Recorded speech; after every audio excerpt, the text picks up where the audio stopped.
로베르트 슈만 1810년 출생 1856년 사망 국적은 독일 주요 작품으로 교향곡 제1번 B플랫 장조 봄 OP 38 교향곡 제3번 E플랫 장조 라인 교향곡 제4번 D단조 OP 120 피아노 협주곡 A단조 바이올린 협주곡 D단조 첼로 협주곡 A단조 OP 129 피아노 오중주곡 E플랫 장조 실내악곡 OP 44 현악 사중주곡 제3번 A장조 OP 41의 3 피아노 3중주곡 제1번 D단조 OP 63 나비들 OP 2 사육제 OP 9 환상 소곡집 OP 12 교향적 연습곡 OP 13 어린이의 정경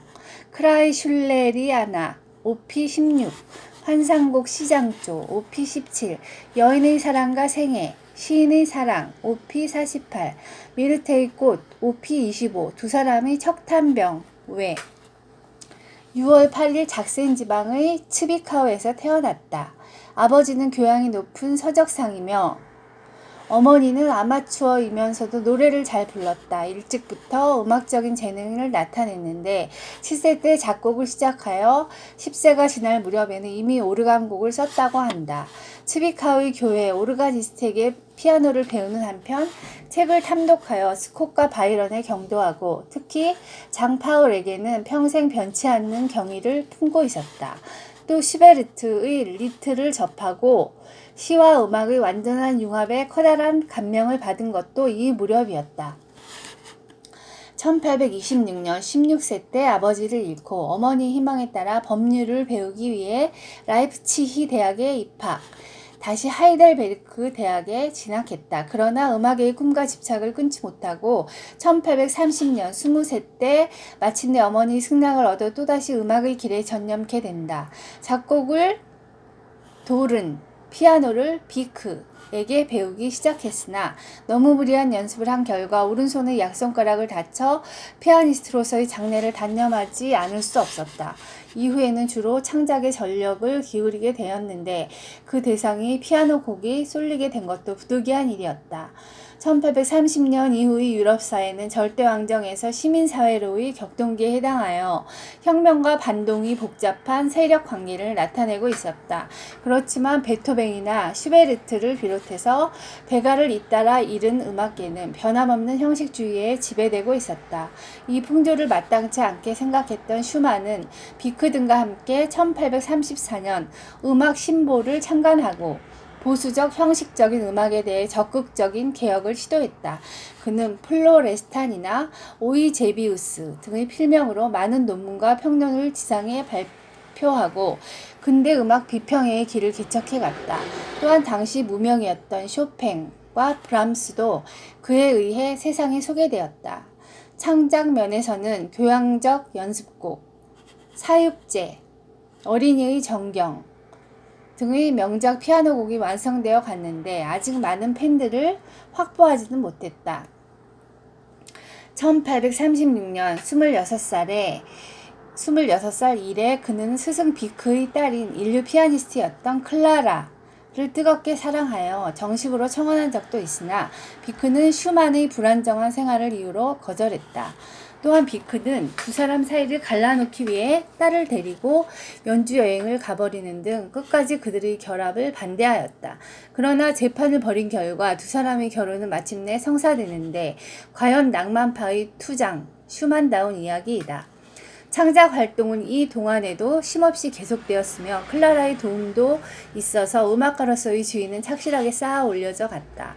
1840년에 염원이던 결혼을 한 뒤부터는 다시 창작 영역을 넓혔는데 특히 이 해는 여인의 사랑과 생애, 성악곡, 시인의 사랑, 성악곡의 가곡집을 포함하여 138곡에 달하는 리트가 작곡된 가곡의 해였다. 어느 것이나 클라라를 얻은 기쁨과 사랑을 노래한 작품이다.